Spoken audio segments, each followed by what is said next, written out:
Technical aspects like editing, cinematography, choreography, ఇవన్నీ వీటి గురించి మీ technical aspects of the movie. చెప్పాలంటే అందరూ కొత్త వాళ్ళే, అంటే నాకు ఏమైందంటే కొత్త వాళ్ళని ఎంకరేజ్ చేయాలి. ప్రతి కేటగిరీ కొత్త వాళ్ళని ఇంట్రడ్యూస్ చేస్తారు.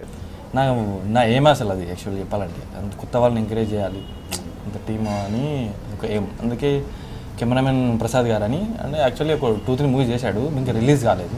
ఓకే. కన్నడలో కూడా ఇప్పుడు రీసెంట్గా ఒక బిగ్ మూవీ చేస్తుంది, చాలా మంచి మూవీ, బట్ ఇంకా రిలీజ్ కాలేదు.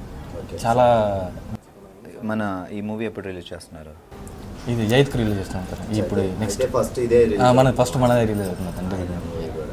సో రాజ్ కుమార్ గారు, మీరు డైరెక్టర్ అవ్వాలని మీకు ఎప్పటి నుంచి ఈ అంబిషన్? అది నాకు చిన్నప్పటి నుంచే అసలు సినిమాలోకి రావాలని ఉండే. సినిమాలో అంటే డైరెక్టర్గా యాజ్ ఆర్టిస్ట్గా రావాలని ఉండే ఫస్ట్. కొన్ని కారణాల వల్ల డైరెక్టర్ కావాల్సి వచ్చింది. ఇక్కడ sir proper Karimnagar district Sircilla. So ఇక్కడ హైదరాబాద్ ఎప్పుడు షిఫ్ట్ అయ్యారు? హైదరాబాద్ జస్ట్ 3 years అవుతుంది నేను హైదరాబాద్ వచ్చి. ఎడ్యుకేషన్ అయిపోయిన తర్వాత ఆర్టిస్ట్గా అవుదామని వచ్చి, ఆ తర్వాత ఇట్లా అంటే అంతకుముందు ఎయిర్పోర్ట్లో జాబ్ చేశాను నేను. జాబ్ చేసిన తర్వాత ఆర్టిస్ట్ అవుదామని వచ్చి, స్టోరీ బాగా నచ్చి షార్ట్ ఫిల్మ్ కూడా తీసాను కొన్ని. నేను డైరెక్ట్ చేశాను షార్ట్ ఫిల్మ్స్ ఒక 2-3 వెబ్సైట్లో ఉన్నాయి. షార్ట్ ఫిల్మ్స్ తర్వాత డైరెక్ట్గా మూవీ. ఎవరి దగ్గర అసిస్టెంట్ చేయలేదు. Great sir. అంటే చాలా మంది ఇప్పుడు షార్ట్ ఫిల్మ్ చేసి మూవీస్ చేసి సక్సెస్ అయ్యి హిట్లు కూడా కొట్టి మళ్ళీ సినిమా చేస్తున్నారు. దట్స్ గ్రేట్ నిజంగా.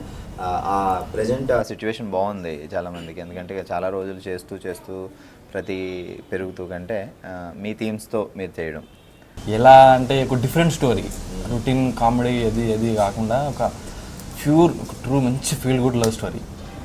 అంటే రీసెంట్లీ భలే మంచి రోజు హిట్ అయింది కాబట్టి